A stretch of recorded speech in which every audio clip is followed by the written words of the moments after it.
Hey guys, this is Danielle Harris, and you're listening to the Horror Squad podcast.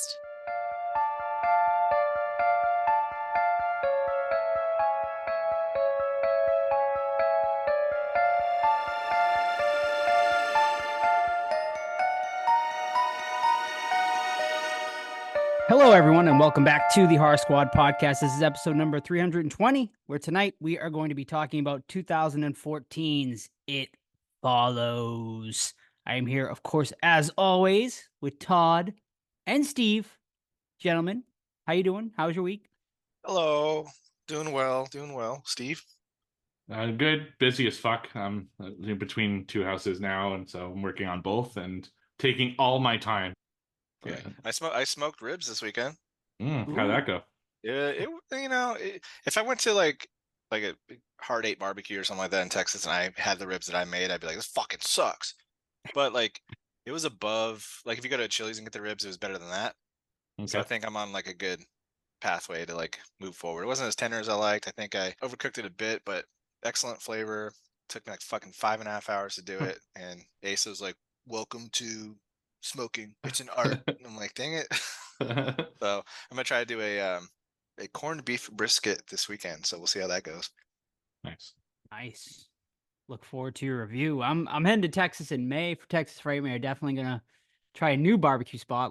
It'll be tough to top last year's. It was so good. I think it was 407 barbecue we went out to last year. Yeah, the place is This year amazing.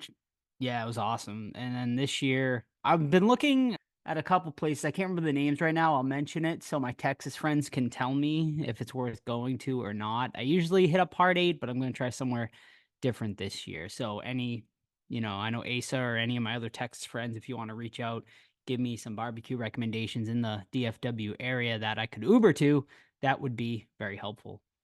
Also, I'm heading to Monster Mania this weekend. Super excited for that. Maybe I'll see somebody there. I know Ryan for sure is going to be there, one of our listeners. But anyone else, feel free to send us a DM through our Horror Squad social or through my personal social, Joe's House of Horror. Any listeners that are going, I'd love to meet up with you. Yeah, Monster Mania, Cherry Hill, New Jersey. I'll give a full review on it next week. Very excited for that. And also, I gotta mention Living Dead Weekend right now. If you did, for those of you who aren't on the Living Dead Weekend Facebook page, I don't think we mentioned this yet, but the hotel had an issue where basically everyone's reservations were canceled. So you might want to check into that if you were planning on staying at the host hotel for our, of course, official Horror Squad meetup. Living Dead Weekend, June 7th through the 9th. We currently have not found a new hotel yet. We're waiting for the con to give us official update on what will be the new sort of official hotel. So once we find out that information, we will keep you guys updated on that. So hopefully everyone will be staying at the same hotel relatively close to the convention, but we'll keep you guys up to date. Of course, join the Discord if you haven't already. That's definitely the best place to keep up to date with all Living Dead Weekend information. All right, Steve. Ready for a little horror news? Yeah, let's spill the tea. Oh, you want the tea? I'm sorry. We don't serve tea. Nope. Instead, you get a cup of Joe. And now here's Joe with the news. Alrighty, folks. Here we go. Here is your cup of Joe for this week. And thank you so much, Chuck, as always, for the intro. Let's start off with, I guess, the big sort of news that blew up the internet this week, for better or worse. And that is our first images of The Crow have been released. And my goodness, this brought out a lot of strong opinions. They released, of course, a few images of Bill Skarsgård, who will be playing, of course, Eric Draven in this Crow reboot. And, I gotta say, usually the internet can be pretty aggressive with their takes and whatnot, but I gotta say this time, I think it's pretty justified because I don't, for the life of me, understand the choice for this look. It literally looks like Jared Leto's the Joker in a lot of ways, which people went crazy over that. So I don't know who's does the design team, like why they would choose to do something so similar when they knew the hate that Jared Leto's Joker got. and to just make it so similar when really I get it changing it up a little bit, but they could have just kept it simple and made it look almost similar to the original Crow, and no one would have said a thing. But instead, you do this just face tattooed SoundCloud rapper looking dude, and the internet went fucking crazy. So I got to hear you guys' thoughts on this one. I don't have any original thoughts, man, on it. He looks awful, and I think if we were younger, we might be a little bit into it. Like, he's got a mullet, and no offense to you have a mullet, but mullets are back now in the younger crowd, right? A lot of high school kids at my daughter's school have mullets now, so I think they're just going towards that TikTok generation. But yeah, he looks fucking stupid. Like, one of his tattoos on his nipple is like an eye, right, or something. It's bad. It's not good. Yeah, it's awful. I want to see it in motion before I actually give a judgment, because I also thought Heath Ledger's Joker looked bad when I first saw it, and obviously that was ended up being one of the best performances in film history. So I don't think that's what's going to happen here, but maybe this is just like one version of what he looks like, and then he puts on the paint and you won't see that version very much. I don't know, but that design, holy shit, just wow. It didn't take long for the internet to agree on, but at least, hey, it got the internet to agree on something finally, right? Like, after years of fucking division, this is the one thing we can all agree on, is it looks like shit. No, absolutely. And I mean, we're all going to watch it at some point. So we'll see. I mean, Bill Skarsgård's a fantastic actor. So if anyone can do it, it's going to be him. Now let's go to another outrage from the internet within the last couple weeks. And that is the planned remake of American Psycho. Why is my first question. Why are the movie literally just came, I mean, I don't know why we are continuously remaking pretty modern horror movies these days. Like, they did it with Pet Sematary. I don't know. Like, I just personally don't get it. And American Psycho is just an all-time classic. We recently reviewed it on this podcast. I just don't know how you can improve on it. But yeah, Lionsgate is, it's happening. I mean, 100%. I've heard rumors of Jacob Elordi potentially going to be playing the new Patrick Bateman. Who's Those that? of you who are Euphoria fan, I don't know if you're Salt- Euphoria, Saltburn as Saltburn, well. Oh, Yeah. okay. He's a new sort of hunk actor right now out there. But he's sort of being attached to it. I think it's more rumor than actual, him actually trying out for it yet. But yeah, also there's with this news also came that they plan on remaking The Dead Zone as well. Lionsgate looking at both properties, but American Psycho 100% is going to be coming. Dead Zone is being explored. So yeah, I mean, I don't get it.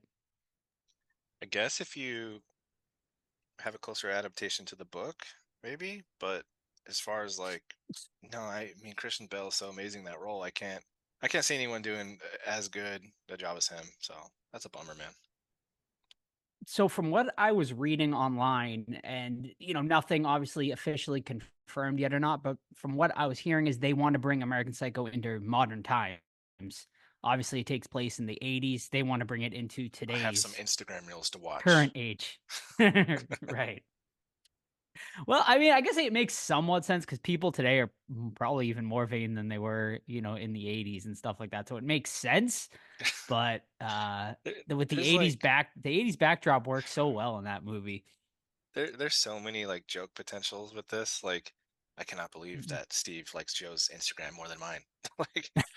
like what is he gonna be, if like a YouTuber or something? Like, because Influencer, yeah. oh god, no, yeah, I'm no. Let's get a petition going. Yeah, well, I mean, that's another one. I'm sure that will definitely be one when it does finally come out that we're 100% going to be reviewing. And I can't imagine it will be too good, but you never know, I guess. We'll keep you guys up to date though, for sure. All right, next bit of news here is The Strangers Chapter 1 trailer finally dropped. I don't know if either of you guys have watched it yet. I didn't give you guys a heads up on this one, but Rennie Harlin, of course, will be coming to direct this planned trilogy of movies. Part 1 is slated to release this year, May 17th, 2024. Did either of you watch this trailer by chance? I did. Yep. Yeah. I Okay. watched it. Oh, you did too. Awesome. All right, so we can all talk about. My personal opinion on it was pretty meh. Like I felt like it looked pretty similar to the original, even copying like exact scenes from the original. So my question is, like, is this just a complete sort of remake reboot? I guess they're kind of going to ignore the other movies and just that seems to be what they're going to go for. And then it leads me to, why are we doing this? Like again, we just discussed it with American Psycho, but rebooting a horror property that didn't need to really be rebooted. Yeah, I just really don't know what's going on right now in horror.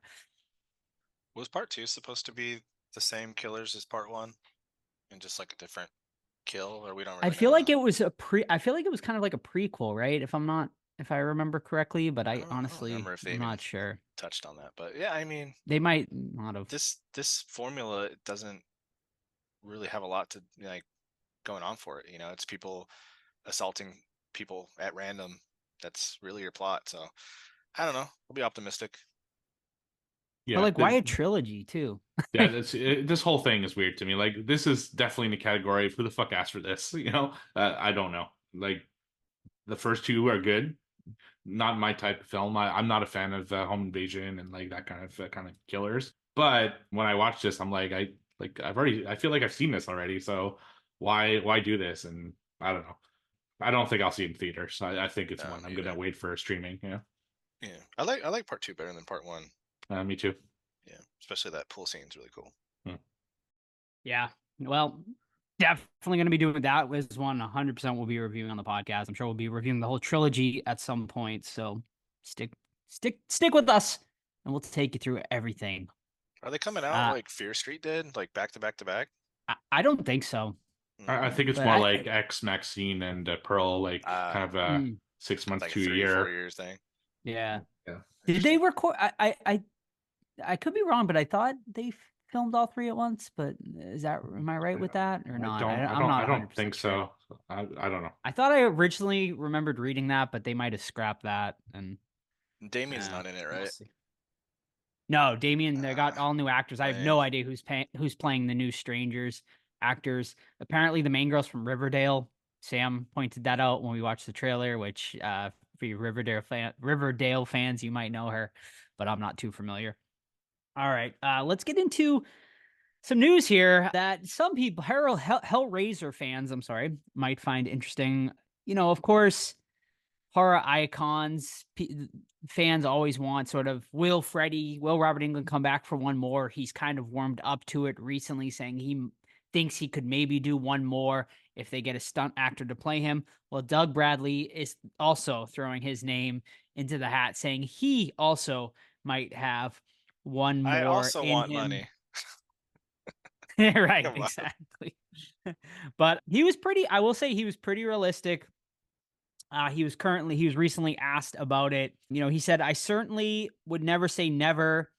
He said, I've never come out and said that I was done with it. I never said I'm retired from it. He said, I'm sensible about these things, though. I was in my mid-30s when I first played the character, and I was just turning 50 when I played him my last time. I'm no longer in the age range. I'm in my 70s now. And, special effects makeup is a younger man's game. But he did say if he were to come back, he would like to do a version of the Scarlet Gospels, which, of course, is a Clive Barker novel where it was a much older version of Pinhead. He went on to say an older, darker Pinhead would intrigue me. One, not so much in love with the flippant one-liners and the witty comebacks and so forth. He said that would be the perfect bookend to my life as Pinhead, and I can put that away. Finally, he said, I've never turned my back completely on the character, but realistically, I think that's probably that, and I would be fine with that. He also did go on to compliment Jamie Clayton's recent iteration of Pinhead as well in this interview. But I gotta ask, like, do you care as horror fans, like seeing Doug Bradley, I guess, in the makeup one more time as an older version of Pinhead? Does it matter to you? Does it matter who's playing Pinhead at this point? Is he like a Freddy character where only Doug Bradley can play Pinhead, or do you think sort of these other iterations we've seen recently with Jamie Clayton most recently is fine for you? Yeah, it's no mystery. I'm not a fan of the series, so it really doesn't bother me. I mean, he hasn't done the last two. I forget who did Judgment, which we liked. We interviewed What's Paul his name? Taylor. Paul Taylor, yeah, he was solid. Yeah, it's just not my series, but I can definitely see horror fans that love this series wanting him back. So go for it. I don't care, to be honest. It's it's not like a characterization that I'm like, oh, it has to be him. I think other people can pull off that character. Whereas I don't know, with Robert Englund had such a personality as Freddy that it's hard to mimic, and it's hard to kind of stray away from that at the same time. Whereas Pinhead, I feel like a lot of actors could probably pull it off and it'll be fine. So yeah, I don't care either way. I'd probably watch it. I mean, the last Hellraiser, the one we watched like what, last year or year before, was decent. So what else? Yeah, we'll see. I'm the same way. It's like whatever at this point, I'm the same with Elm Street too. Like, I would personally love to see Robert Englund come back for one more, but if he doesn't, I think throw the torch to someone else. I did see recently, not something I had in horror news, but I saw Devon Sawa put his name into the hat as a Freddy Krueger replacement. Robert Englund personally said Kevin Bacon, but he's no young buck either, So I would just say get a no-name actor and try something completely different, and we'll see where it goes from there. All right, a little update on the Friday the 13th franchise. What is happening with the Friday the 13th franchise? We are, of course, getting an A24 Peacock TV series this year, which should be pretty interesting. But are we going to get movies? And who is the best person for these movies, or best studio for these movies? Well, Blumhouse, of course, is throwing their name in the hat as a studio that would love to, of course, do the Friday the 13th franchise. Jason Blum did an interview recently, and he said, it's not a Blumhouse project currently, he said, but I'm trying to will it into being one. It's just a piece of IP I've always loved. And most interestingly, I bring this up because he said, and James Wan, of course, who just merged with Blumhouse and his studio, Atomic Monster, he said is very passionate about that franchise as well and would love to do it. He said it would be a lot of fun. So I got to ask you, would you like to see Blumhouse take over the Friday the 13th franchise and potentially James Wan as a director? Do you think he would be the right director, to right the ship on Friday the 13th? I know, Todd, you probably being the biggest Friday the 13th fan of the three of us, I'd love to hear your thoughts on this first. Yeah, I don't know. I'm just turned off by Blumhouse. It seems like they, had great intentions early on, and they just gotten so big. They're grabbing up all these IPs, and their track record as of late has not been great. I was having a fucking mini heart attack. I thought you were gonna say David Gordon Green was taking it of a fucking, oh god. James Wan though, man, he's clearly a horror fan. So you want the fucking franchise in a horror fan's hands. I would prefer a nobody, that loves the franchise, grew up with it, and wants to put a stamp on it. But James Wan, I mean, shoot, yeah, sign me up because he clearly loves it. Yeah, I say why not, right? Like the franchise right now is pretty much, I mean, I'm really excited for the TV series. Obviously, I think A24 is the right studio to do a Friday the 13th? I'll even admit probably not. It doesn't seem like it, but we'll see what they end up doing with it. I'm very intrigued, but we'll see. I think James Wan, he can do gore. I mean, we've seen it in the Saw franchise and stuff, so I think it would be pretty interesting. So we'll keep you guys up to date. Maybe it will happen one day. We'll see. All right, just a couple of other quick ones just to get through here. I do want to give a rest in peace to voice actor Mark Dodson. He passed away this week at the age of 64. He voiced, most notably horror-wise, the Gremlins. He did a lot of voices of the Gremlins in the original movie. Star Wars fans might also know him for Salacious Crumb, I believe is the character from the Star Wars franchise as well. And he also did voice work in George Romero's Day of the Dead as well. So rest in peace to voice actor Mark Dodson. And the last bit of news here, going from one extreme to the other, going from a rest in peace to maybe the most ridiculous news to come out of this week For people who may have seen the viral video of the Willy Wonka experience in Scotland, that was a complete and utter scam and really blew up the internet. Well, leave it to the horror genre, of course, to announce that they are going to be making a horror movie based on this Willy Wonka experience. The movie is going to be titled The Unknown, which is going to be based on one of the characters that emerged in this, scam thing. It is actually a pretty fucking creepy looking character. Obviously, this is just filmmakers trying to sort of get their name out there. I wouldn't be surprised if it's the same people that did the Winnie the Pooh, Blood and Honey stuff. I don't think it is, but it would not shock me at all. The film is gearing up for production now and is expected to be released later this year. Yeah, I mean, there you have it, folks. Why not? Yeah. I don't know if you have this. Was that your last piece of news, Joe? It was, yeah. Okay, one last thing I want to mention, since you mentioned Winnie the Pooh, Blood and Honey, they made an announcement. You have the MCU, you have the DCU, and now we have the Twisted Childhood universe, which includes Winnie the Pooh, Blood and Honey, Winnie the Pooh, Blood and Honey 2, Bambi the Reckoning, Peter Pan's Neverland Nightmare, and Pinocchio Unstrung. And now they just announced in a big post that on March 22nd, they're going to announce a new property joining this universe that is apparently going to blow everyone's minds. So it's going to be interesting. Yeah. This company reminds me of, you probably know it, Steve. But like, remember when like a Transformers movie would come out and then in Blockbuster next day there'd be Transmorphers? Yeah. It Should be full of those. Yeah. Like, what was that company? They're the only one fucking doing them. It was so ridiculous. They did an answer to every Blockbuster movie, and people would rent them, right? Because people see them online. Oh shit, that's yeah. Oh. Good times. So I'm curious. I think it's going to be Mickey, to be honest. Is it public domain? Yeah, well, the Steamboat Willie version of Mickey is public domain. We already have two Mickey movies, and but I have a feeling they're going to make Mickey kind of like the Thanos of this universe, like the one who brings all of those other franchises together in like the ultimate evil. But March 22nd, so keep your eyes on the internet, and we'll find out. Oh boy! All right. They just announced, I think, one of the Mickeys for a horror con. I can't remember if it's the Steamboat Willie or the other Mickey, but just stop.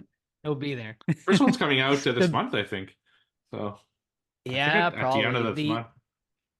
Yeah, the Winnie the Pooh guy was at HorrorCon I went to last year. He was actually really nice, and he did it in costume Winnie the Pooh photo op. But you did 8 by 10?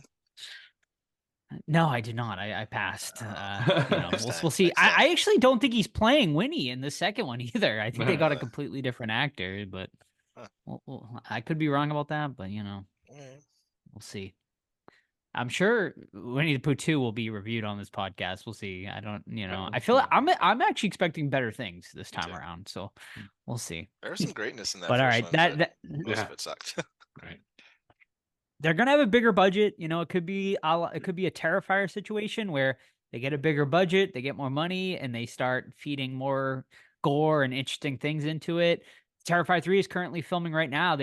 Some stuff is leaked out of art. He's Santa at a mall. He's playing a mall Santa in some images that leaked online, and it looks like it could be pretty fun. So I'm really excited for that as well. So that's it for now, folks, for horror news.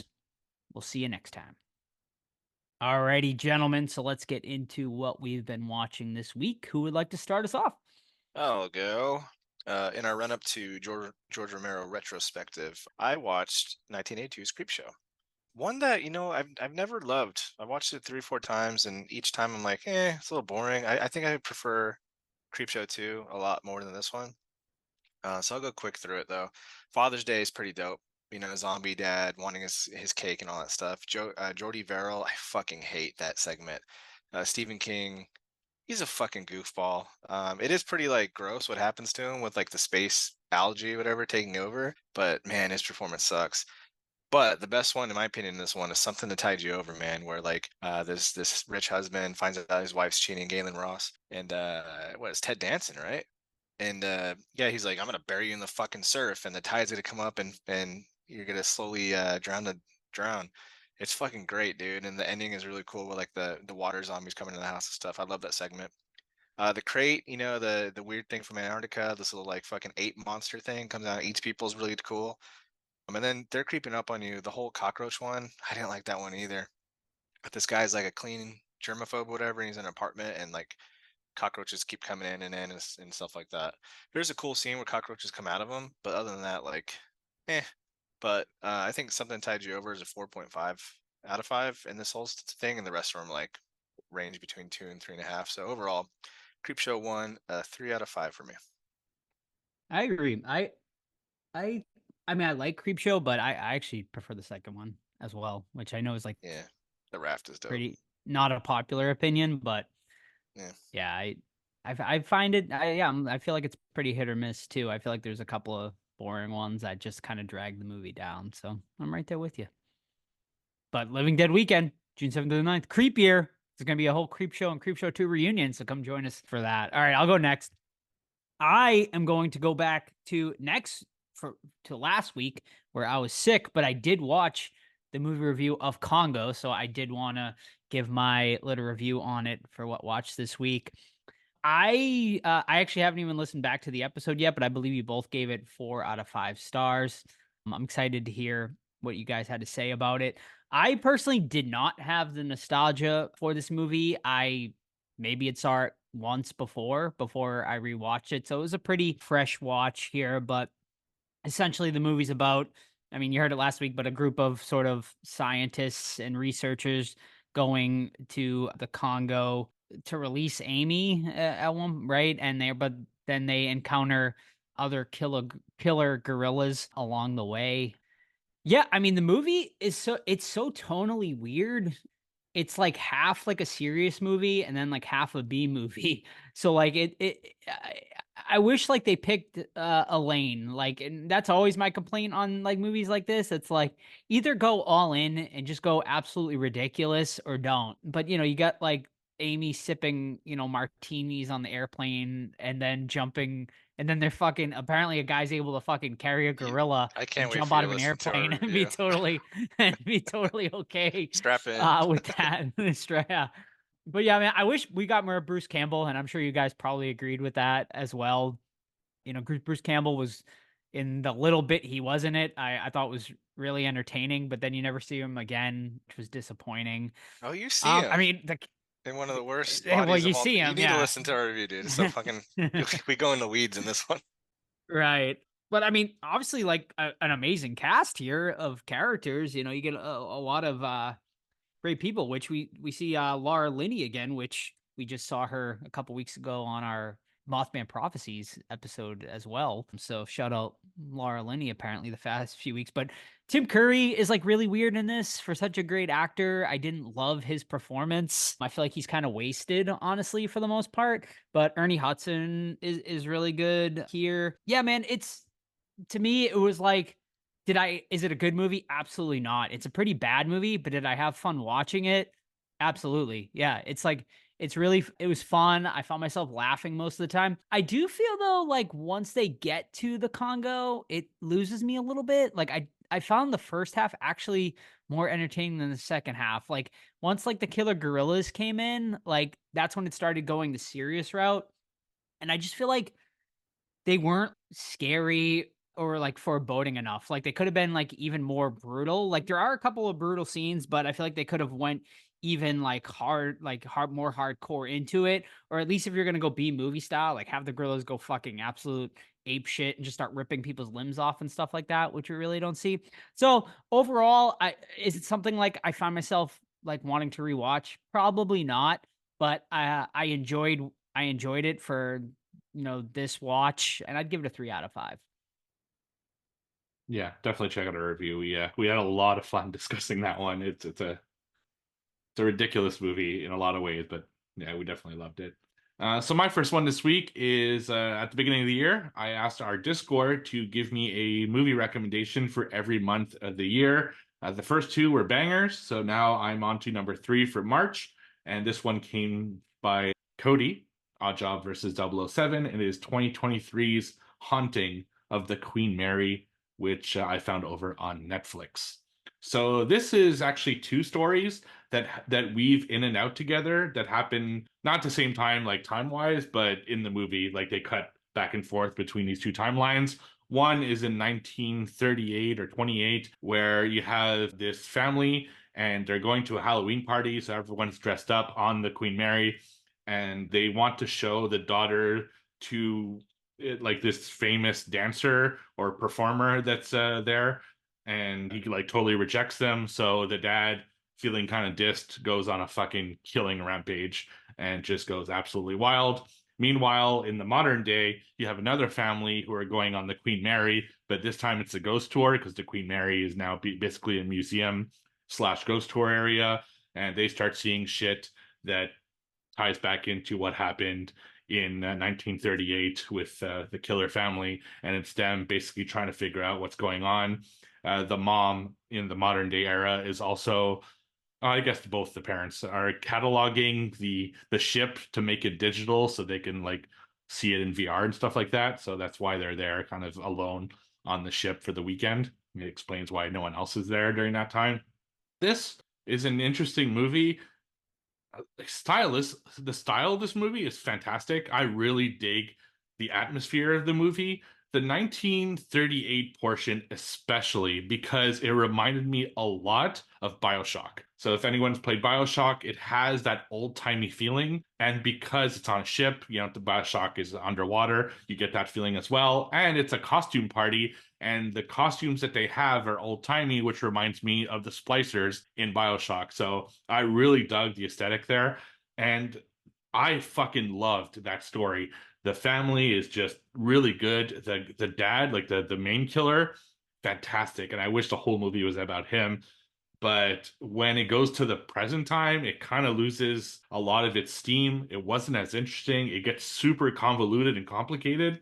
I by the end of the movie, I didn't know what the fuck happened. Like it was just so weird. And I thought I was just an idiot, or maybe I wasn't paying attention enough. But I looked online at the reviews and everyone feels the same way.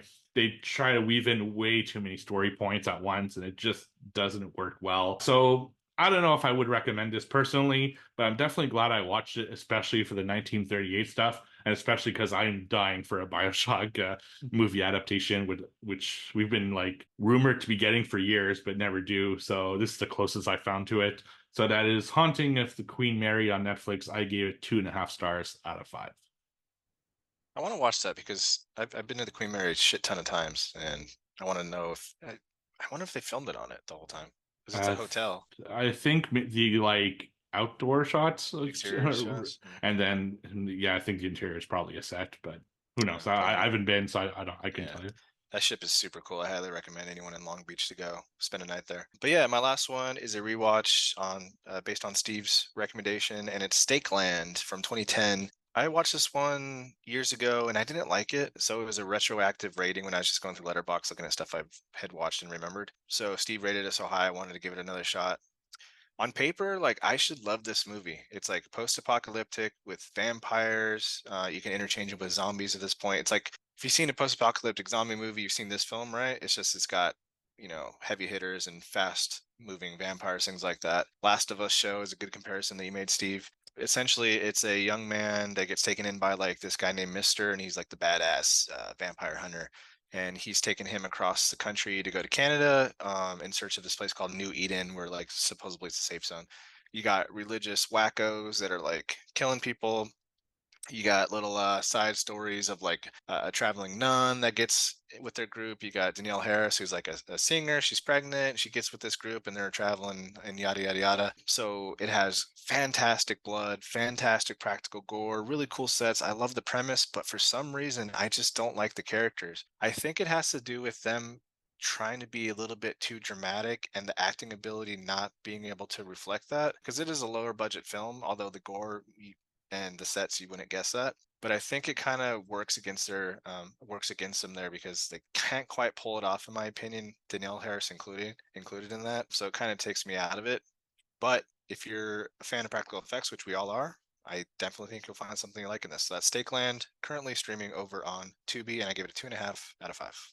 up from a 1. So good improvement. Oh, all right. All right, my last one tonight is a 2024 release. You can check it out on VOD right now. It will cost you some money, but it is Lisa Frankenstein. This one is about it's set in sort of the 80s, and it's about this young girl. You might know her. She is the main actress from Freaky. For those of you who saw that, I forget her name right now. But basically, she moves to a new town after a tragedy befell on her. She's sort of a, loner, sort of an outsider, is into horror movies and spooky stuff and whatnot. Shout out Day of the Dead. She watches Day of the Dead at one point. So, Excellent. she's cool in my book like right her. there. Yes. But yeah, so she's the sort of outsider goth type girl that everyone sort of finds weird in this new town. She does a lot of her hanging out at a cemetery.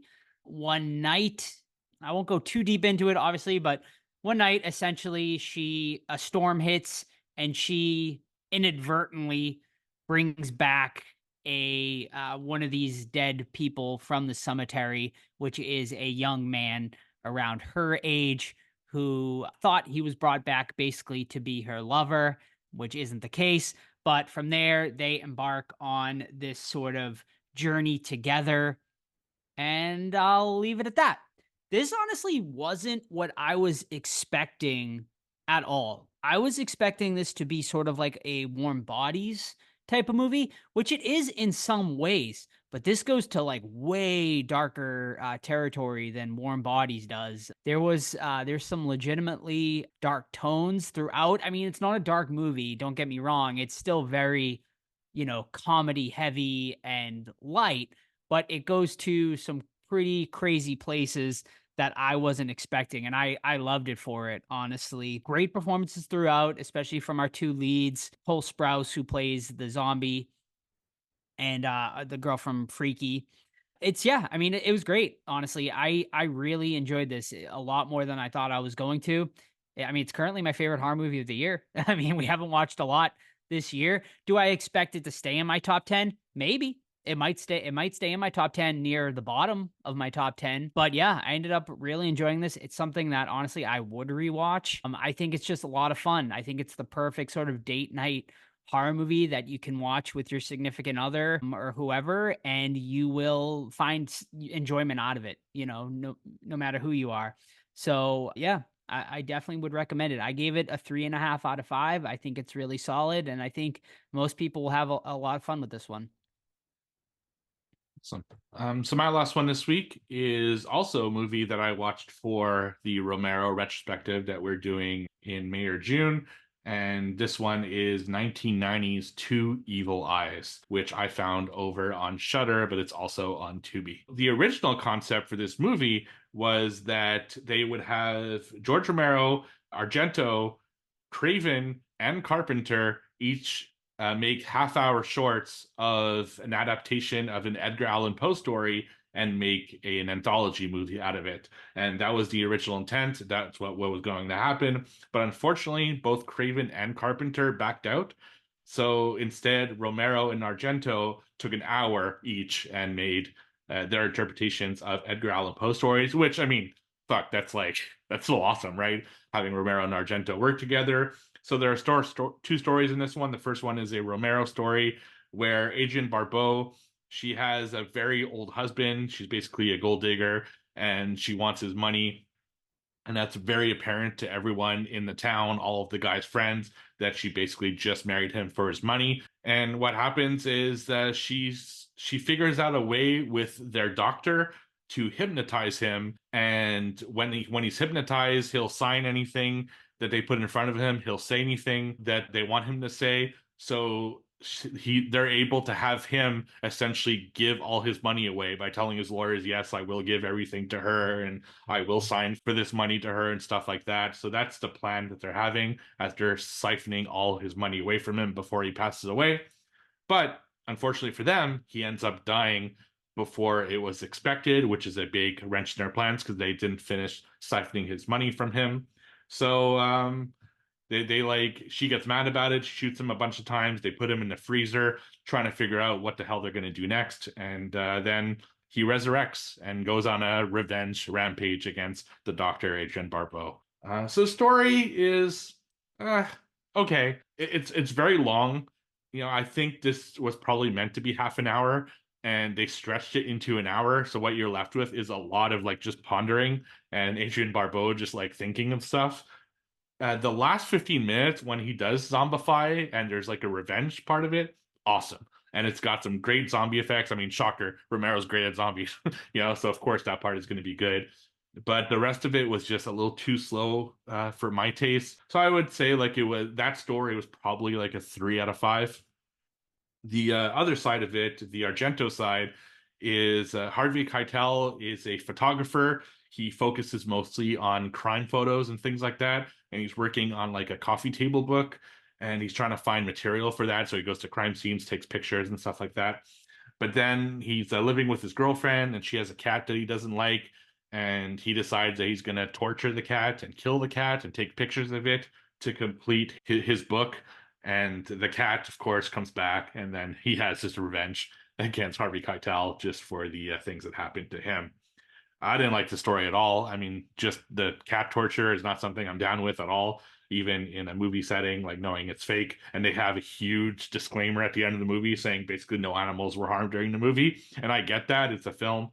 It's just like I have no entertainment value for me to watch something like that. So overall, I gave it a 2 out of 5, which is disappointing for a Romero / Argento collaboration, but it is what it is.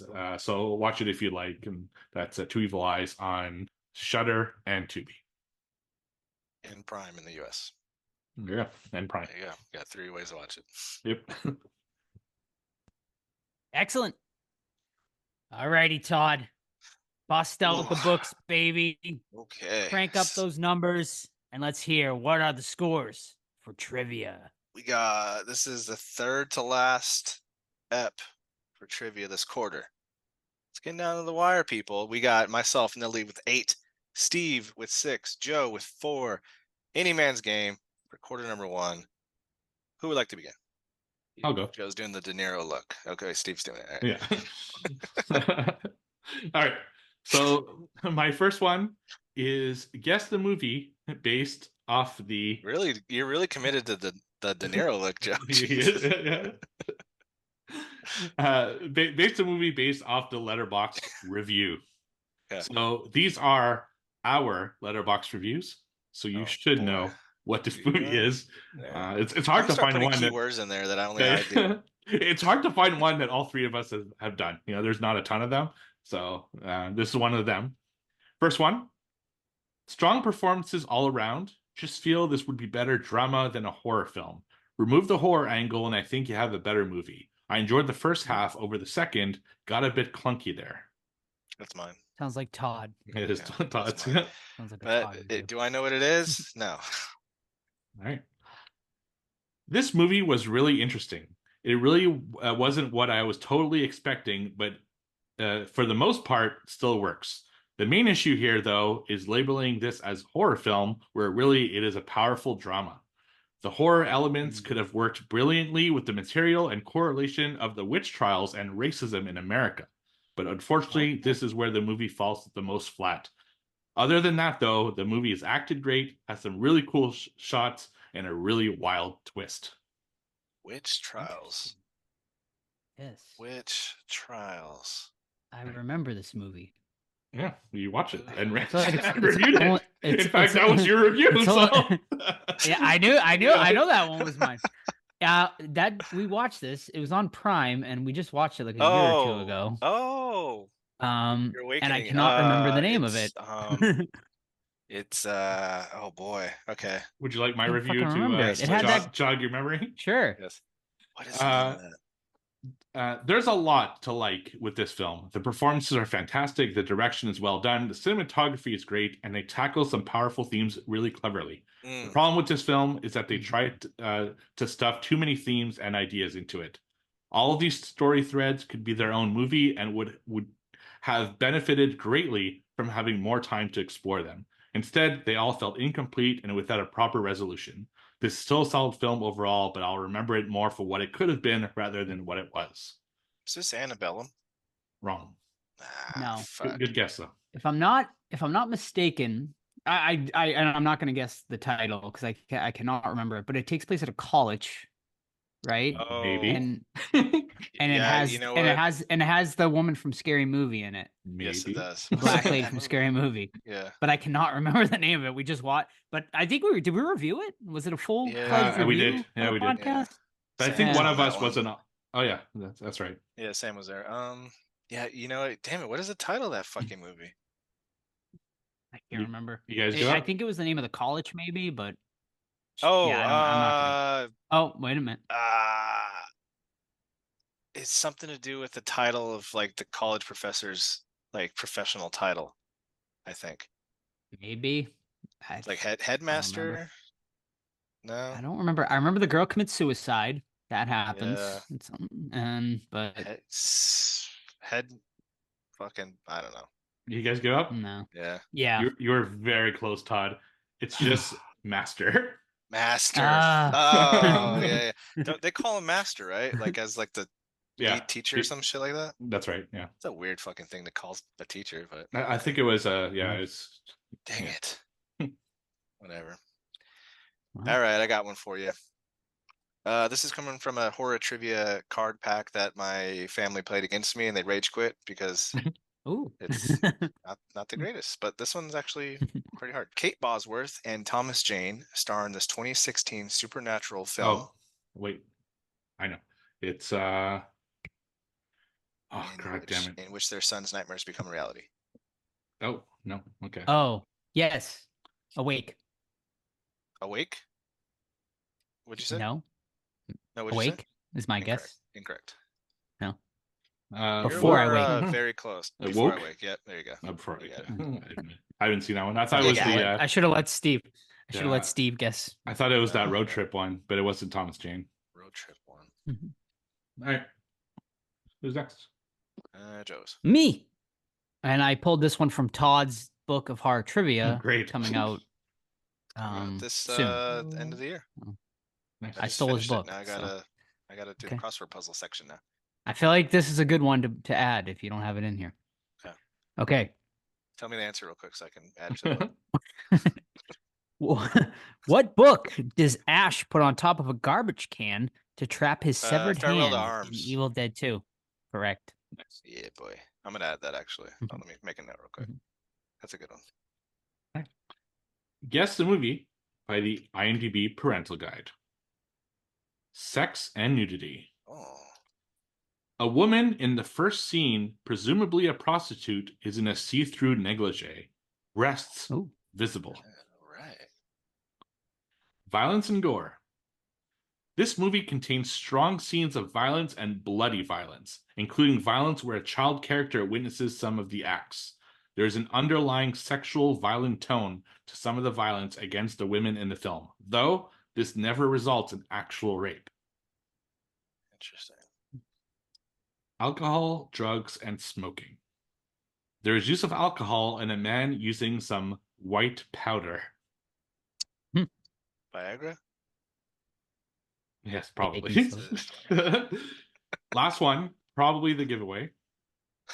There's a scene where a small dog is attacked by a crocodile. Small dog is attacked by a crocodile. We got a hooker. We got weird sexual violence. A lot of sexual violence.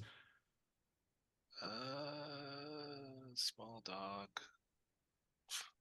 I don't know. Lake Placid? Wrong. I mean, that's Crocodile?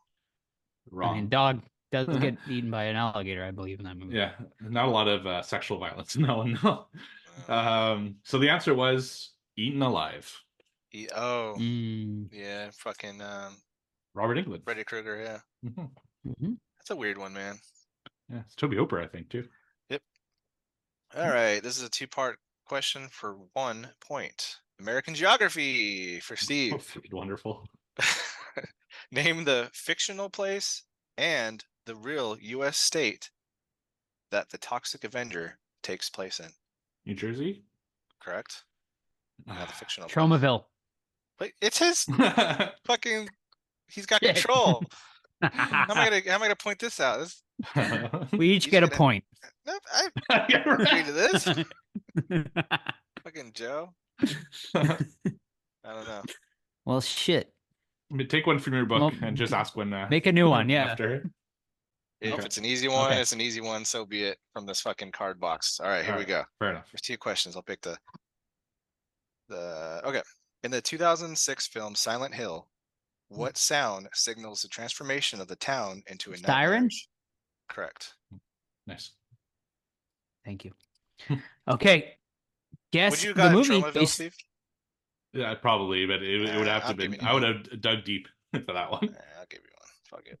I think Uncle Lloyd will be at Monster Mania this weekend. So if anyone's wanting an auto from him, he does sign free. So let me know. Nice. That's pretty cool. Yes. Charles But- Band will be at Cincinnati in a couple weeks. I might be like, He hey, signs free too. what's up Just with, Barbie. yeah, just a word of caution for anybody who meets either of them. In both experiences, actually, they didn't have anything to sign. You had to bring something. Right. So Mhm. just like I think, well, I ended up buying like a comic for Lloyd Kaufman, and Charles Band on the first day had Subspecies 5's poster, so I had him sign that, even though he's just a producer on it. So yeah, I They wish want I you to buy something from their table, probably. And, Right. like, from like their a table, DVD, yeah, but they don't have exactly. 8x10s, is what I'm saying. Like, They will sign anything though. I brought like my that's right. poster for them both to sign. So even if you don't buy something, if you bring something, yeah, they'll sign it just for bring you. something is my advice if you want something cool. For sure. But they also have a lot of great stuff at their table too. You can buy, so they'll Yep. sign that stuff too. All right. Guess the movie based on the IMDb information. This movie was released in 1990 with an R rating. Genres, I will say its first category genre is drama, followed by horror and then mystery. Currently sitting at a 6.5 out of 10 over on IMDb with a Metascore from the critics of 48 out of 100. Cast: Scott Wilson, who Steve might know. I do. I met him. Yes. Nancy Fish, George DeCenzo, and Don Gordon. I am, of course, leaving out the big names of this story. Tagline is, "Do you dare walk these steps again?" Oh, Exorcist Part 3. Correct. Nice. Yeah, 'cause Nice. Two's in Excellent. Africa, so Excellent. Correct. And of course, I was leaving out the big names of George C. Scott, Brad Dourif, and Brad Jason Dourif Miller. is so good in that movie. He is. all right. So I haven't done this one in a while.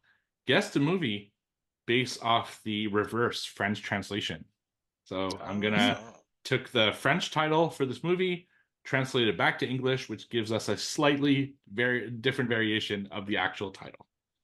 So in French, Les Jazz. there's a lot of those, so I have to like really dig deep on these. So the French title is Lorsque tombe la nuit, which retranslates into English as Once the Night Falls. Once the night falls. 30 Days of Night. Wrong. Good guess though. It is a good guess. Once the night falls. Darkness falls. Wrong. You guys want one more guess? Once the night Yes. falls. I'll give Pitch you a Black. decade. Wrong. Oh, all right. Another good You want to guess. guess one more? You're You want to guess frozen. one more You're not allowed time? to guess anymore. No. I want the hint. Yeah. It happens in the 2010s. What a hint that was. Nice. What's the English translation again? It's Once the Night Falls. Once the night falls. 2010. 2010. So like the decade, not decade 2010. 2010. So I have a guess, but I won't take. I have one more guess, but I won't take Yeah. the point. Sure. Let me look at here. I don't know. Go ahead, guess. Yeah, go ahead. Just a random guess, but let the right one in. Wrong. It was actually It Comes at Night.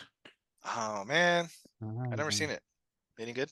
wasn't bad. It was that movie. Well, it was kind of mismarketed, honestly. Yeah. But it's not bad. Which Not a bad one. I sometimes confuse with It Follows. Like I don't know why I think one is the other sometimes. Mhm. So that's why I picked it. Yeah, it's more of a like apocalyptic survival movie than a horror movie. Yeah, All it's right. pretty good though. I'm gonna name the actors starting from least famous to most famous. Okay. Actor number 1, Oliver Platt. I believe he's in Lake Placid. He right? was, damn it. I'm Yeah. like, I was Which hoping is you'd be not like Lake Placid. Yeah. Oliver Platt. Also in up. Ready to Rumble. Right. William Baldwin. Ooh, Billy Billy Baldwin. Now we're getting into more famous territory here. Julia Roberts. Oh shit. We're guessing in the movie of this cast. Yeah, we need the movie. Julia Roberts. What the fuck horror has she been? Of a in? horror movie? Kevin's Bacon's Cervix. It's Kevin Bacon. Bacon Bacon? Kevin Bacon. Oh, Hollow Man? Kevin Bacon, Julia Correct. Roberts. Yeah. No. The final actor is Kiefer Sutherland. What? So you got What? Kiefer, you got Kevin Bacon, Julia Roberts, William Baldwin, and Oliver Platt. This is This a must 90s not be like a film. legit horror movie. It's Could be like a drama thriller. It's more, yeah, I guess you got the thriller. 1990 on the dot. That's when this film came out. Interesting. 1 hour, Ooh, 55 interesting. minutes long, rated R. And it's Wow, got all I those have hits. not a fucking clue. Had a remake definitely- maybe 5 or so years ago, maybe a little bit longer. Really? Yep. Huh. What do we got? I want to hear. Oh wait, Yeah, Probably I seen know it. I know what it is. Oh, wait a What minute. is it? Can I say it, Joe? Or- Yeah. It's Flatliners. Flatliners is correct. Yeah. No. The remake triggered the. The movie sucks. Yeah, it wasn't good. The idea is cool, but the execution. You know, I don't know if I've ever seen the original. It sucks. I haven't seen the remake. I only saw the original. Yeah, original's garbage. Is the original good? It's bad No. too. Pretty bad. The idea is great. It's Yep. just too bad. Yeah. People they're addicted to near-death Addicted to experiences or dying. something. Yeah. So Mm. yeah, Mm. I think Elliot Page stars in the Remake. Correct. Yeah. All right. Well, Mhm. let's see. 3 for Steve. I got one more. Oh, yeah. Joe Oh, never mind. Go ahead. Motherfucker. All right. 3 letterboxed reviews. Can you guess the movie? Number 1. Call me an MF. Was We don't review say number that. 1. Was everyone okay in 2006? Because this movie was legit fucked. Okay. Number 2. I could review this, but instead I'm going to take a shower because that's what this movie made me want to do more than anything. I have an idea, but I want to say. I do too, but I'm not spouting it out. And number 3, this will be the dead giveaway, I'm sure. Probably one of the very few horror remakes that surpass the original. Hills of Eyes remake. Correct. Yes, that wasn't my original guess. My original guess was Martyrs. But then Oh, mine was Ah. irreversible. So Mm. all right, can I go with the scores? yes. Son of a bitch. Yes. Now you Steve can. Steve at 3, Todd and Joe each tied 2 apiece, which brings us to me still in the lead with 10 by a hair over Steve's 9 over Joe's 6. So 2 more shows for quarter number 1. Nice. All righty. Lovely. All right, gentlemen. Now is the time to do it. Our main event of the evening. It Follows from 2014, directed by David Robert Mitchell, starring Micah Monroe, Keir Gilchrist, and Bailey Spry. Plot: a young woman is followed by an unknown supernatural force after a sexual encounter. Totter, All right. give us a little more on that. Okay, so we kind of start off with this girl. She's panicking. She's running out of her house. She's wearing high heels, which doesn't make any fucking sense. You're running out of your own house and you grab high heels? Okay, whatever. Anyway, she runs off. Her dad's like, what the fuck? Everyone's watching her. She's like just driving crazy, right? She calls her parents. She's at the beach. She's like, Dad, I'm sorry. I was such a fucking shithead, blah, blah, blah. She hangs out in the surf, and then we cut to this really cool scene of her with her leg cut off and her leg bent backwards, and she's fucking dead. We're like, what the hell has happened here?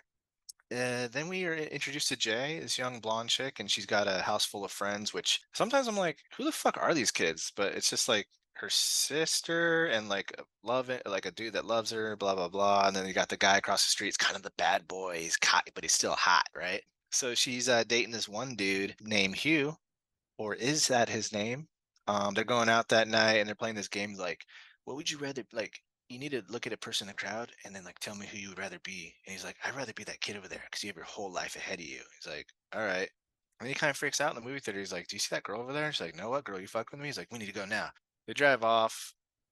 Sometime later, they go to on another date. They hook up in the back of his car, and then he fucking knocks her out, drags her into the fucking abandoned building in her bra, and is like, I passed the curse to you or whatever. Like, this thing, it'll follow you and will not give up. If it touches you, you die. And he shows her like, do you see that girl over there? Because I can see her still too. And we see this naked girl coming up, and it turns out that this dude had sex with Jay, the lead character, just to pass the curse to her so he can live a little bit longer. Because if Jay dies, it goes back to him, and then whoever gave to him, and vice versa down the line.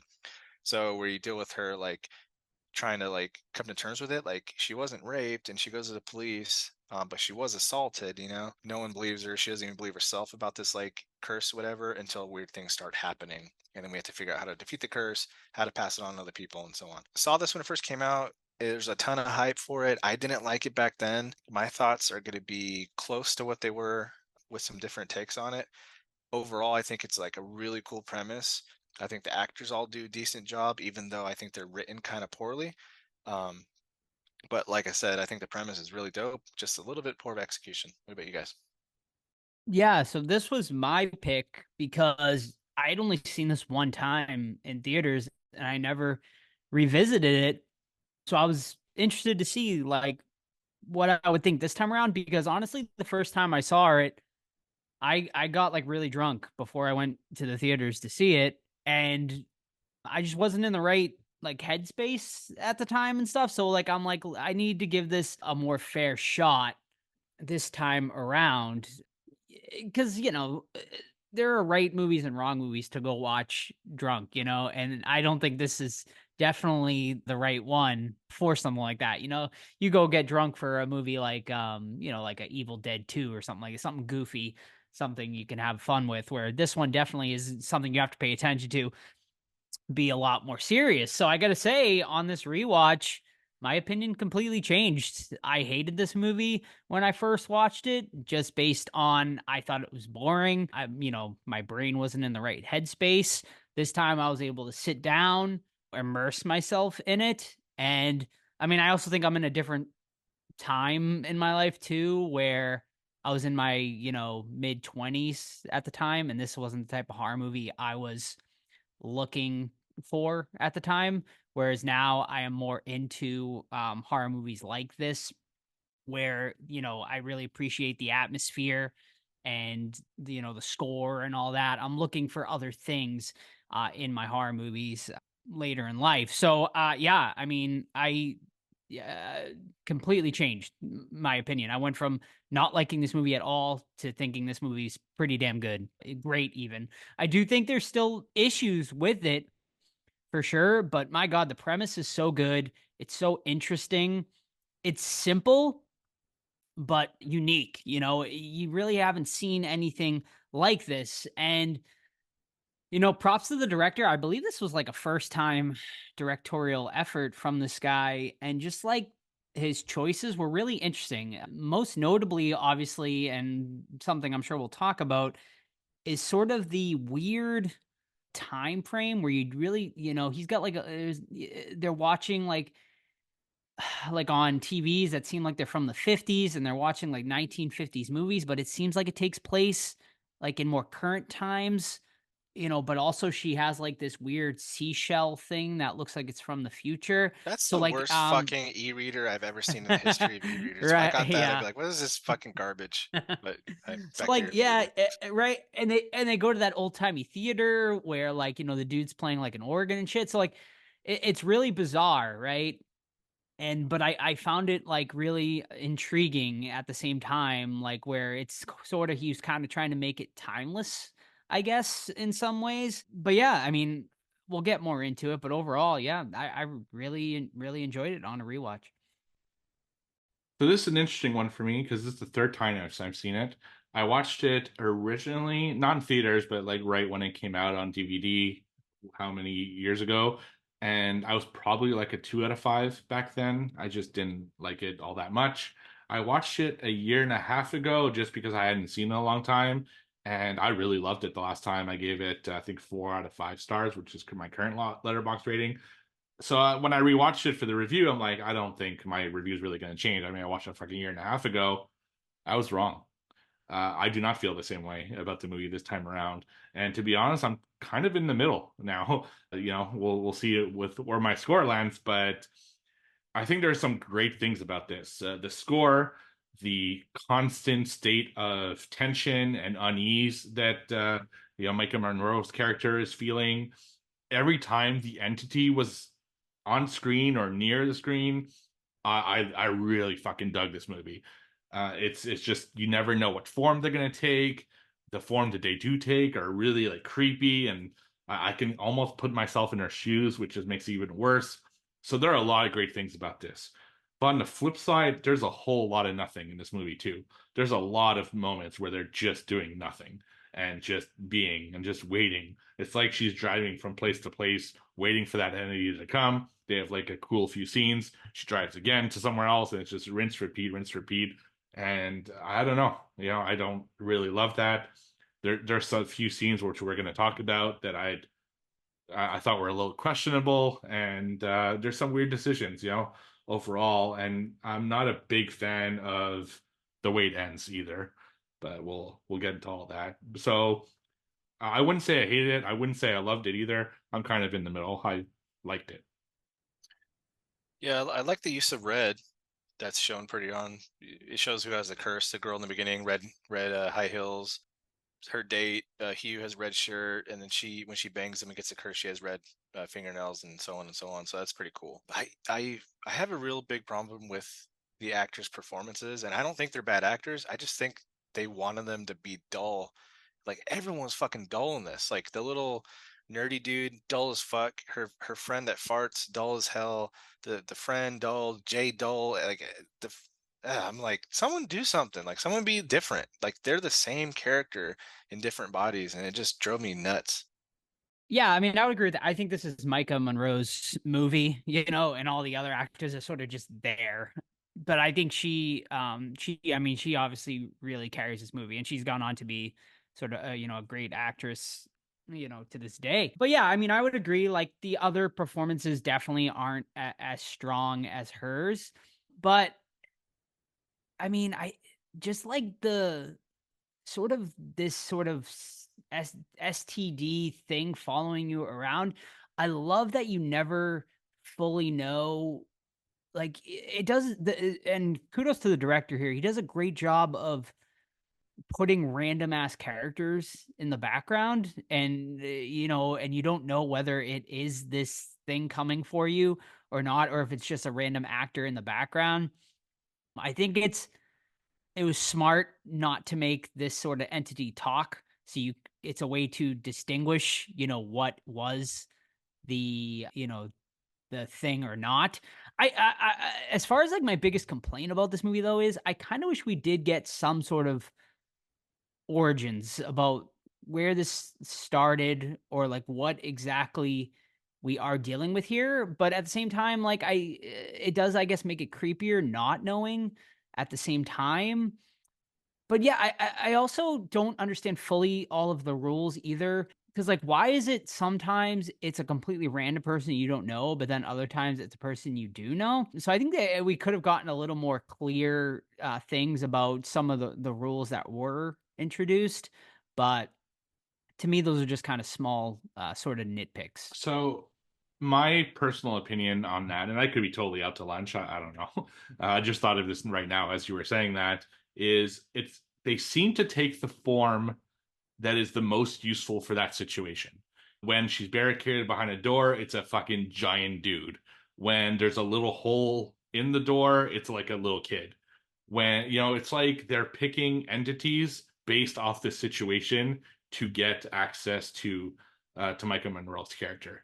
Now, the problem is sometimes it's just random. It's an old lady, it's a girl peeing, it's like, who the fuck knows? But it seems there might be reasons for that. I don't know what those reasons are, but maybe Micah Monroe is freaked out by old ladies, and that's why it takes that form at one point, or I don't know. But I liked it. I liked it anytime that they were on screen because you never knew what to expect. And like you said, I love when they think it might be an entity, but they're not sure, and then it turns out like not to be. It's less, even though they do have that kind of slow, creepy walk, but yeah, I love that uncertainty that we have throughout the movie. I kind of wish there was more of it, to be honest, because a lot of the times it's just the entity itself. And at one point, the entity does eventually like grab her hair because she doesn't. Why she's facing the fucking water and not facing the trail is a whole other thing. But I thought the second they essentially got their hands on you, you were fucked. You're dead. But she's like playing with her hair, which makes no friggin' sense at all. So I don't know. There's some weird rules in here. There's no rules in here. It's just what the filmmaker thinks is cool. Like, why on earth would a gun work against a entity that no one else can see? Like, because Paul shoots the entity. Like, what? Like, why is that a thing?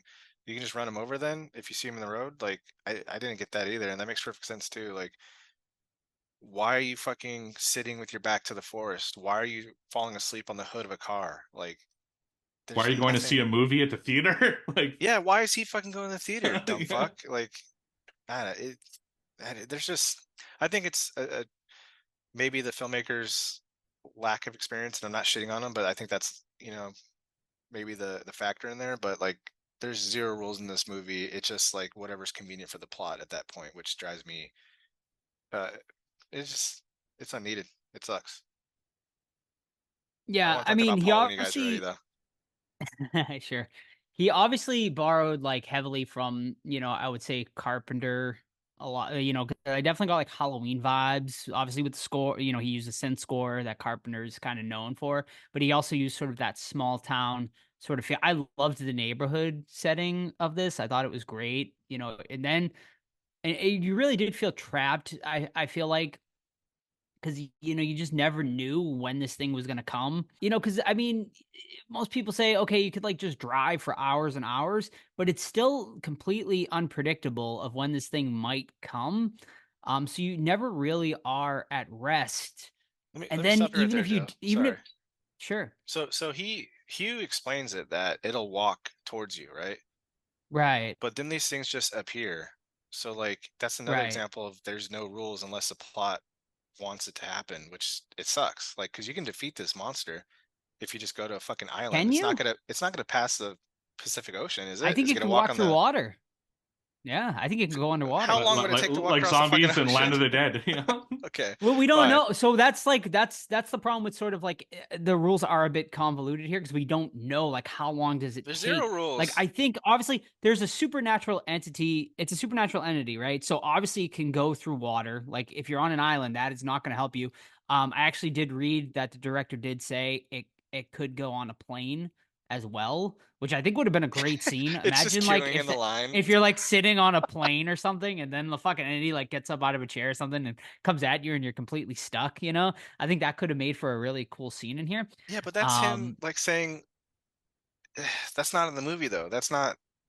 It's I not. No, yeah, that I was don't like in know. a later interview I read, but Gotcha. yeah. I mean, I think it can appear anyway. I mean, and it can't be defeated, right? Like, which makes it even scarier. Like, obviously, these kids attempted something. They made an attempt at the end, which I know Steve said he wants to get into when we can get into that in a little bit. But yeah, I mean, there's no rules about how to defeat it and whatnot. Which I think if we did end up getting a sequel, maybe they could It's have in answered some production. more of these questions. We're in development. I really in development. It's on I his I don't know if we'll ever profile. see it. I think it's called They It would Follow. be They Follow, yeah. Just a whole new cast of characters because at this point they're all too old. That leads me unless to it another comes one back, like yeah, that leads me to another one of my questions.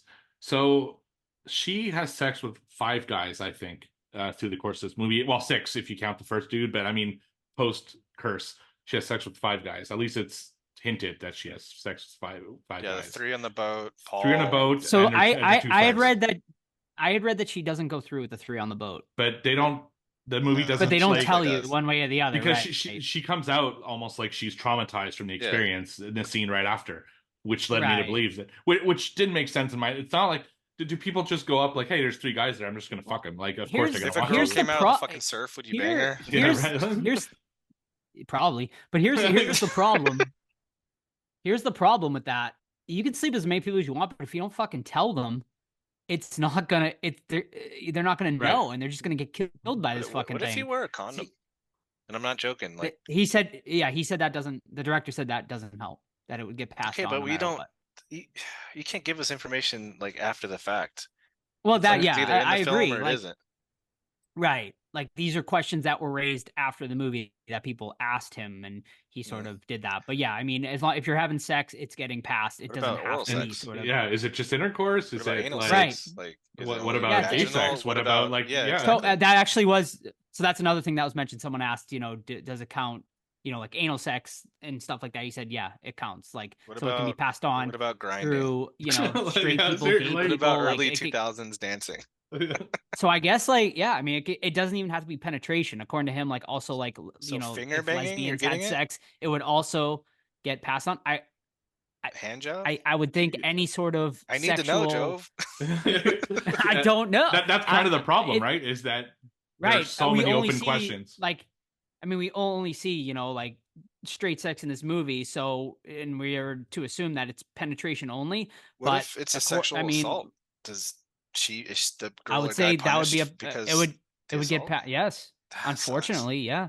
Jeez. It would be, which is like part of the problem with this thing too, is like I would think you pass it on the wrong person. Yeah, they're just gonna go out and start, assaulting as many people as they can. But once you pass it on once, you don't you can't continuously pass it on, right? Like it's just That's that true. one That's true. person, so you wouldn't go on go and start assaulting a bunch of people. You would only assault one person. Oh wait, yeah. and So it's the passed on her from there. gangbang on the boat didn't really help It her. wouldn't then, 'cause even she only count. got Yeah, one out of gangbang. three. A gangbang wouldn't count. Yeah, unless because you're- once you pass it on to the one person, that's it. Well, you know? actually, So, but that's once again where I guess the rules are a little bit we don't know, right? Like, if it's a threesome or foursome and you all get exact timing right, then does it pass to all Right. 3 of them at the same time? Like, yeah, I would You say know what I yeah. mean? I would say yes, right? So, like, if she's has sex with the one guy, but then the guy would have to have sex with someone else. You know what I Right. mean? Like, so like it would have to be like multiple people sort of passing it along in that one thing. But that's also is what's kind of scary about this thing too, is like you could pass it on, but you could think you're safe, and then like a year later, this thing shows up again because it killed like all the things, which I think is like a really cool idea and makes it so you're never fully at rest, even when you do like pass it on, which I think is a really cool idea. yeah. One of my biggest complaints though is I wish we got more of what we saw in the beginning of that movie. In the beginning of the movie with her death, like it was fucking brutal. Like her fucking leg was like completely like fucking in half almost, and it was cool gore and stuff. I wish we saw some of that in live time. Like I think that it really could have been a great, like obviously we see the hair pull with the invisible thing. Like wouldn't it have been awesome if we saw like a fucking body just get like severed in half or something? Oh yeah. Like with this invisible force, it would have been awesome. So that is stuff I wish we got like more killing and gore in here. I mean, obviously that's not the movie he was going for. He was going for more of sort of a psychological thriller, which worked, but I would have liked to have seen a little more brutalness it's a from shame, this though, 'cause entity. It's a shame because you start the film on such a high note, and then we never Right. really get back there. Which I get it. Right, Like true. you said, it's his intention to not do that. But I want to talk about Paul, man. Like clearly he loves Jay, right? But he gets shit Mhm. on throughout this movie. And like He when does. they're like, Jay, I can stay and protect you. We all know he has ulterior motives, but the sister's like, better lock your door so he doesn't rape you or something. Like, Right. what the hell? What did Paul do? You know Um, what? I have it as a note. I don't remember exactly the context, but she does like a eventually sleep clinger. with him, right? She And does. I wrote, why does it look like she's pegging him? the position they were in was like unnatural, and it looked like she was pegging him. It did not look like. Well, does Yeah. pegging count? They end up Yeah, right? together at the end too, which It's the out I of left didn't field. really buy them ending up together at the end either. Like I No. didn't really feel like the chemistry there. And even at the end, like, yeah, I don't know. Like, I know he's sort of the savior and stuff like that, but or he's guess. supposed to be, but I didn't really buy it. Yeah, but he gets shit on. I think it's hilarious where they find Hugh's fake house and there's a bunch of cum rags on the porn magazines, Yeah. and Paul takes his bare hand and wipes them off. What are you doing, Paul? This is why you're not getting laid. And why? Like, why? Like, he was squatting in there, like, Yeah. obviously, like, but Which like, doesn't matter why did because we need to according to this see like movie- his like cum rags? It just maybe didn't seem you know what? necessary. Maybe he was trying to like pass it to the tissue. Through the magazine. This random like I models, like what the guess. fuck? I have Right. a Todd gripe here. When Jay and like the neighbor go to the other kid's high school, there's no fucking way they're giving student information to these random kids that don't even go to school. Give me a break. Mm. They walk right up to the office and they're like, here's a fucking yearbook. Here's where he lives. I'm like, all right, whatever. It's 2014. You can't give me this was the 90s 6 either. Yeah, so I thought that was pretty stupid. Right. And then when they find Jeff, aka Hugh, there's no confrontation. They're just outside hanging out, like chilling at the Right. park. I'm like, what? Well, I think that at that point they all like believe him, right? So like, Yeah, but you know, he still even what cursed he did was the girl, shit. He yeah. still cursed her, passed it on. But I mean, when you think about it, I mean, he didn't have a choice, right? It's either pass it on or die. I mean, yeah, it sucks. He passed it on to me, but like, Hey- you can kind of understand Hey, the Paul banged predicament he was in. Paul banged a prostitute, right at the end. Or Yeah. no? Yeah. Well, it's implied. I It's mean, we don't implied they see did. it, but he's driving. Yeah, it's implied he like did that, which is right the smart thing to do, I right? guess. You would think it would pass on a lot from there, but But, like, Like you once said, you can again, only pass like it on once, though. he's- and yeah, and you can only pass it on once, but then it's implied. It would be implied that the prostitute would then go and sleep with, you know, how many guys in a day? You know, I mean, it could be 10, 15 people. But yeah, you're right. Like, because you're right. Because then the guy would have to pass it on So that slept with the prostitute, right? that's right. So, yeah. where does he go? Like, Does what he- are the odds that he does goes to he- another prostitute the same day? Like, he's gonna get killed, and Right. she'll get killed because she doesn't know either, and then it's just gonna go right back to Paul, like Yeah. within a day or two. Right. It makes no fucking And we sense. assume that it does, right? Because at the end of the movie, there does seem to be. More I mean, or less, obviously, yeah, yeah. back to him. We don't know who it's chasing, but it's chasing one of them. it seems like Paul, probably? is there something walking slowly behind them at the end of the movie, and I Right. think it's implied that it probably is, you know, So- the so entity once again. So according to the director, like you said, they can walk across water. So the only way to defeat it is to die. We don't know. We Well, no, don't if know. Jay Like, lived to be 100 years old and died, then the creature would Mhm. not fall back on anyone because everyone she slept with is dead too. well, Yeah, it yeah, would well, have to that's fall like back to the fucking K0 essentially, like patient zero, right? Oh, right, just exactly, kill and him. that's It's fucked up. right. And who is like K0, and then like, what if they died? Like, No, I'm saying you like know what if I the mean? whole- Like, if the whole chain is dead right. because if That's Jay's how it the gets last de- person, and then yeah, That's how it So gets does it defeated. pick But a new like, one? so my question, that's the thing. Like, right. So if patient zero dies, like, does it end, or like, does the entity choose something, like just start over and find like a new host, right? Like, it's fucked I don't up. know. You know, I mean, obviously the movie has themes about, you know, I think teenage sex and stuff Yeah. like that, like, I mean, yeah, and the dangers of it. which they're like in high school, or are they college kids? I think they're college kids, right? Because Micah Moreau seems to be in college at the time, but it could be high school too. It looks I mean, like that's like college another to one me. of these. It looked like college to me too. Yeah. Although when I was in college, my teachers didn't give a shit if I stood up and walked out. Excuse of the me, like class. yeah, they just they don't, No, Yeah, I mean, they don't right. want you- if you're they don't want you to disturbing the show up. class, maybe, yeah. Yeah, right. She's in the back. She whatever. But another note on Paul before I'll leave the poor guy alone. I think it's hilarious that he gets mad that Jay sleeps with the neighbor and passes the curse to him. Where he's like, that could have been me. Like out of everything going on, he's still Right. his only priority is the banger, and I think it's pretty funny Mhm. and pretty on point for a horny young guy. Mhm. What'd you guys think of the plan? Like, well, actually, before we get into the plan at the end, which, you know, but this is like another problem I guess I have with the rules. Like, the more I'm getting into it, I'm realizing like how kind of fucked up the rules are. But like, why? Like, if the entity is just coming after you, why would anyone else see like the entity and what it's doing to the girl, right? Like, Like I didn't understand. You know what I mean? Like you know how they all Her see hair? her hair being pulled. Like why do we need to see? Like I feel like they shouldn't see that at all. Like I feel like it should just be her sort of like thrashing, be like, what's happening to me? No, And because you you'd know see what I her mean? thrashing. Like it wouldn't be like an Yeah. illusion where it's her hair. Yeah, her hair has to rise because it's being Right. touched by the entity. You know, But if does And then I mean it- it's but it didn't- supernatural though, so does it? Like yeah, Bitch slapped it doesn't Paul though, have to. remember? It assaults Paul yeah, during it that does. scene. So Right. it can just do whatever the fuck it wants. Basically, yeah. Yeah, It's, I which I think think as is long as you're not stupid. like It- interfering with it, it's Hmm. yeah. So yeah, which I don't know. Like that I feel like that's kind of like breaking the rules Hmm. in some ways. Yeah, I sound like a broken record, but there's no rules in this. It's just convenient to the plot. But I do have one Mhm. hilarious moment where she sees a guy hanging dong on the roof. Yeah, right. How did he get on the roof? Did he get a ladder and climb up it? Yeah. All right, Well, well, once again, it's supernatural, man. Like it can be I anywhere. guess. It's like it's like it's like a ghost, right? It's like omnipresent. It can be anywhere. There's no like rules. There's no But, okay, rules to it, right? I'm so thinking. it I'm could thinking. Good.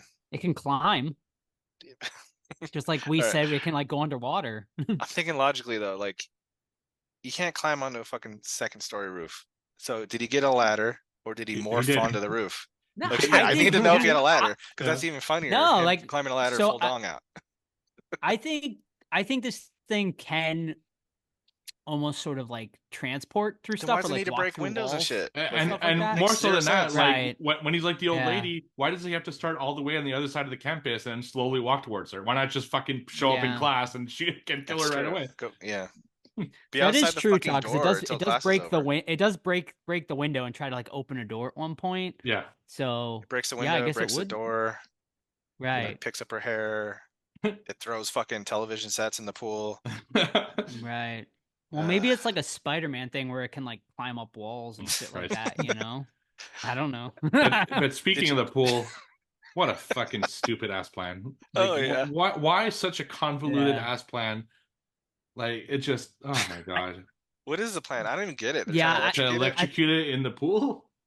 With, Electrocute it, like television, but What made him think that would work though? Did we How- get anything So- establishing that?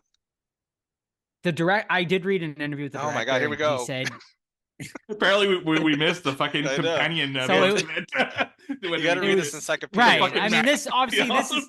Yeah, I mean, take this with a grain of salt, obviously, because you can't like base it off what a director tells you after the fact. But the director says that they're young kids, they're stupid. So like, what they just come up with their own stupid idea, and he's like that is what it made it seem realistic to him. Is that it would just be like, what could these young kids sort of come up with in the moment? Because there's no rules. Like he said, really, they don't know how to defeat it. So they're just trying to come up with their own way or what they think could be a good way to defeat it. Which to me, I mean, it makes sense, like when you think of it, but in the moment, not knowing that, obviously you're like, it just, to me, it's the weakest part of the movie, honestly. Yeah, I 100% agree. And can't you just keep a gun on you, and then when you see it, walk up to it, shoot in the head, and then all right, I'll wait Yeah, for the but next even one if you to come up. if you shoot it in the head, it's gonna come back. I know, like, but right? that's what Like, defeated it in the moment. So just doesn't it get up though even after it gets shot in the head? I can't does. remember. I thought In it the pool? does. Yeah. so how do they get away? I So don't yeah, remember. it slows it down, but it's still It's, like, yeah, will it's come like after yeah, you. exactly. Can you That's lock what it up? Well, we don't know. It's gonna get up. I mean, it breaks through. I mean, they locked Yeah, themselves but in if that you thing. put it and like it's handcuffs able on to it and get put it in up. like a jail cell. Can you put it in a jail? Right, a jail cell.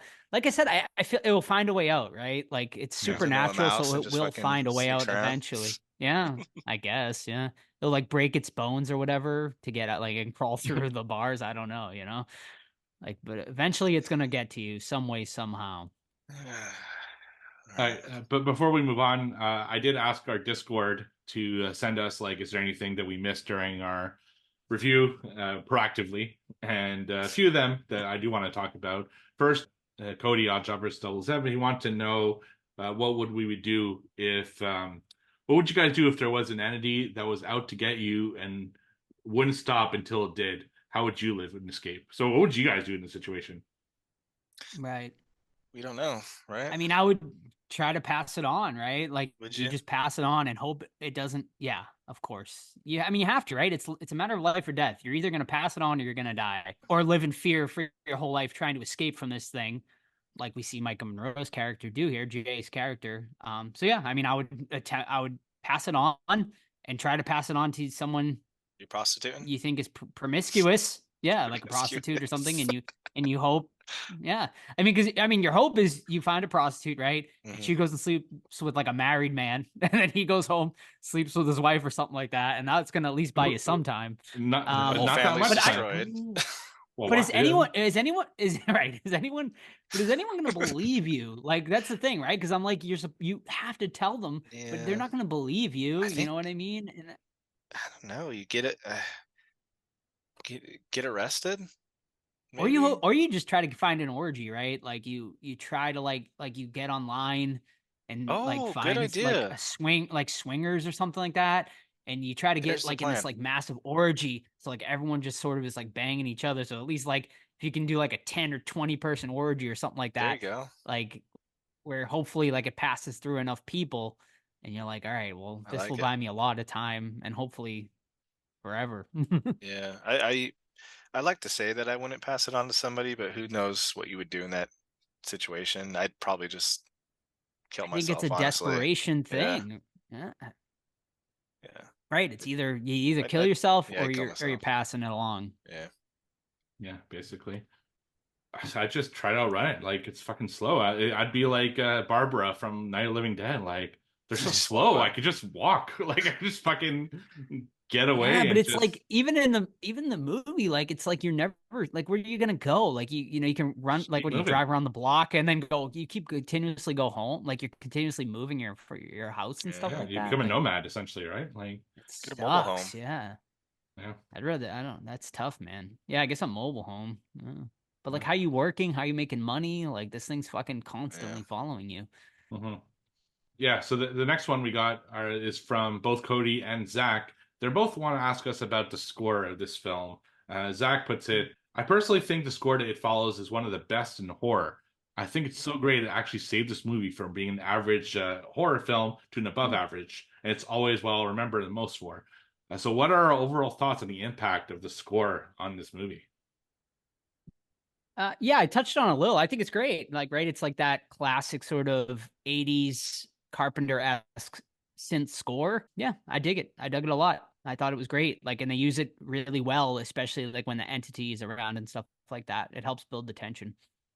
Yeah, 100%. I'm with you. I love it too. It's probably my favorite thing about this film. You can't go wrong with synth, and I think this would be a good record too. So I wonder if they put this on vinyl. That'd be cool. Waxwork, I wouldn't be surprised Did if they? Waxwork has the. I'm sure it does. I'll look it up. That's it. I love the score as well. I think it really amplified the tension in the scenes where the entity is on its way, and I like how it slowly kind of ratcheted up as the entity is getting closer and closer. I thought it was brilliant, and really, I think also the best part of this movie. Nice. Yeah, Waxwork just put out House of Thousand Corpses that I pre-ordered. Nice. Cool. Sweet. They got a board game coming out. Trick or Treat Studios doing House of a Thousand Corpses board game. Oh, as seriously? Well. Coming That's, out, yeah. I gotta grab Mhm. that. That's cool. I think it's on pre-sale. Yeah. Shoot, I'm gonna look it up. Yeah. And the last point that we got, and this one's interesting. So this is from Asa, Raining Blood 16.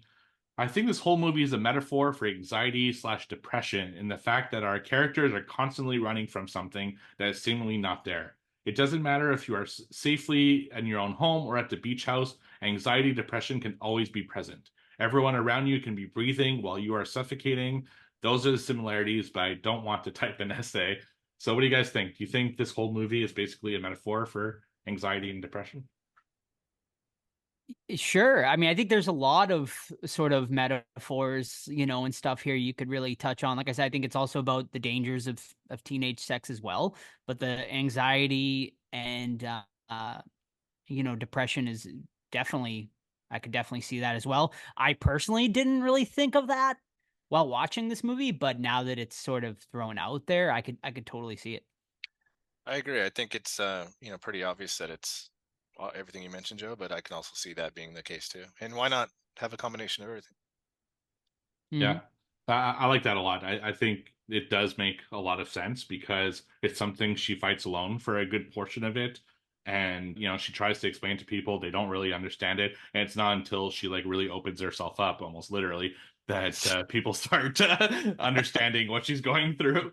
So yeah, I think it's a good metaphor, but you're right, I think there are a few metaphors in this, because there are a lot of themes that it tackles in a weird way.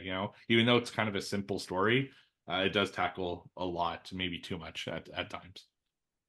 All right, awesome. That all we got, Steve? Yep, that's it. All right, awesome. Thank you, everyone, for submitting your things. Steve's going to do this every week from here on out, so make sure you join the Discord if you want to throw out some discussion topics for the movie. Thank you so much for that. All right, gentlemen, I think we've touched on pretty much everything in this movie, so let's get to rating it. I guess I'll start us off right away. Yeah, on a rewatch, like I said, I mean, I hated this movie when I first watched it, but 10 years later, here I am rewatching it for the first time since theaters. And yeah, I mean, I think this goes to show, give movies a second chance sometimes, and your opinion might change. And my opinion changed quite a lot in this movie. I think it's really, well done. Of course, there are some issues with it, but I think the score and just the tension, this movie does such a good job of building the tension. I love the sort of the plot of this movie as well. I think it's so unique and interesting. And I wish we did get a sequel, or I would be totally down for a sequel. I think there's a lot more that could be explored in this sort of universe. So yeah, I'm going to give it a 4 out of 5. I originally had it as a 2 out of 5 on my Letterboxd, so it's gone up quite significantly. I still don't think it would have made my top of the decade list, when we did our 2010s, but it definitely would have made my top 10, if we were doing, 2014 horror that year, which I think I did do on YouTube back then, and I definitely didn't have this in my top 10, but looking back on it now, it definitely would make my top 10 of that year. All right, I'll hop in. Yeah, I didn't like it in 2014, and I still don't like it now. I'm at a pretty low 1.5 out of 5. The characters are dull.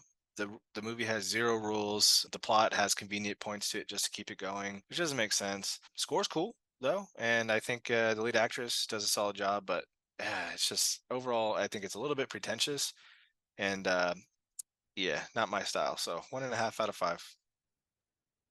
Yeah, and like I said, first time I was a 2, second time I was a 4, and this time under more scrutiny, I'm probably like at a 3.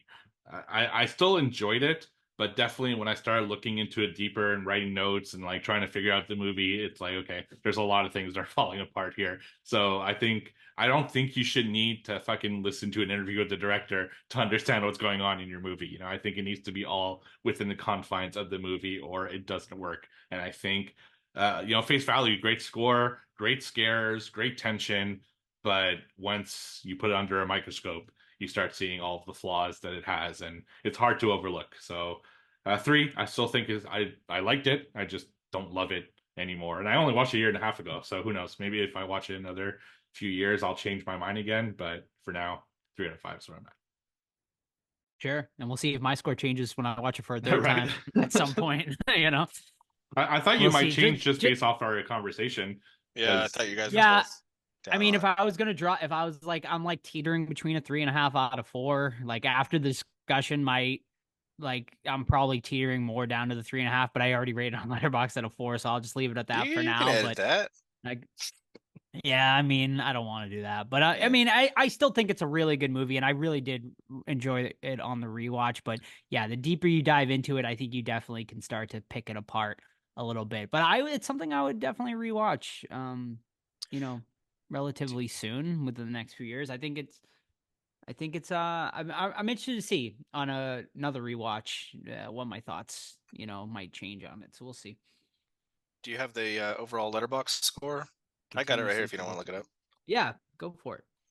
So Letterboxd agrees closer to you guys, and they have it at a 3.5 out of 5. Although, shout out to our late friend Chuck, he gave it a 2 out of 5. So, team, it follows, not good. Rest in peace, Chuck. But yeah, 3.5 out of 5. That's pretty high. Yeah, it is. I mean, this was regarded as, I think, the best movie that came out that year. It was number 1 on most lists, I feel like, for 2014. So yeah, I think it's pretty highly regarded. And yeah, 3.5 out of 5. But like just on our Discord, people were like, I fucking hate that movie or I love that movie. There wasn't a whole lot of Right. middle, you know? Yeah. So it's definitely polarizing. yeah, Yeah. so it's good for that. You know, it's always nice to see movies that are so polarizing. You're curious where you fall, you know? Definitely. It follow. There you go, Steve. Nice play on words Fun fact: there. House of Thousand Corpses board game, $59 to pledge Ooh, to that's get it. a little high. It's a little higher than I thought it would be. Yeah. Yeah. So I think I might hold off on maybe when they have Trick or Treat Studios at the store, I'll grab it. Sure. All right.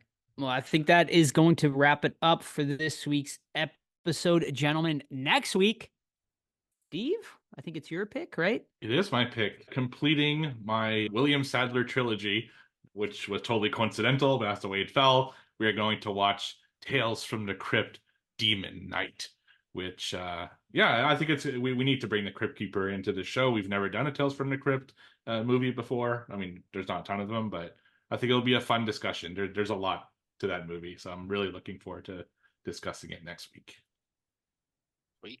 Awesome. Yeah, awesome. I love that one. I haven't seen it in quite a while either, but yeah, Billy Zane, baby. So you can catch it next week. Billy Zane.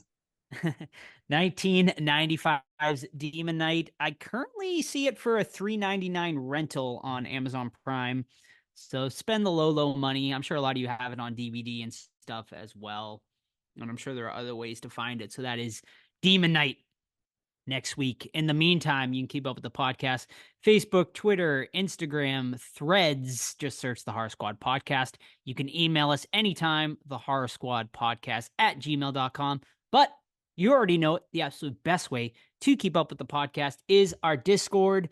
Just send us an email or a DM through any of our socials, and we will get you that link to join the Discord. It's also linked over on our Instagram profile too. So you can, if you want to do it the easiest way, is probably to do it that way. But a great community over there.